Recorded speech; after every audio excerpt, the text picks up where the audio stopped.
চাইতেছি রাস্তাটা ওই তো রাস্তা তো ওইটাছে না, আমরা চলতে ফিরতে খুব অসুবিধা হইতেছে। রাস্তা তো হয়ে গেছে যে কত বছর ধরে রাস্তা ঠিক করে না, এই দুটো একটা ইট ফেলে ফেলে জায়গা রাস্তা ঠিক করে না। এইটা তো শুনি এখন তো ওইটাছে না, ঠিক কথাটা আউট হইতেছে যে রাস্তাটা উইবই কইতাছে যে রাস্তাটা ওইটাছে না। আমরা কোন বিধানসভা এটা? এটা তো গোলাঘাটি বিধানসভা। এটা দিয়া তো এখান থেকে একটা শান্তি বাজার আছে, গোলাঘাটিতে জম্পিজলা টাহাজলা। কদিন বৃষ্টি যেদিন ফেলায় সেই দিনের তো মানে এটাকে কত যাওয়ানোর রাস্তা নাই, ড্রেনের কোনো ব্যবস্থা নাই? না ড্রেনের ব্যবস্থা করে দিন। জায়গাটার নাম গোপীনগর না, করতে কই যাইতেছে এই রাস্তাটা দিয়ে? এটা শান্তিবাজার যায়, মানে এটা এই যে এই সরকার আইসা কাজ টাজ করছেন এই রাস্তার?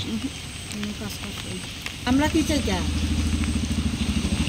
বালাও কি চাই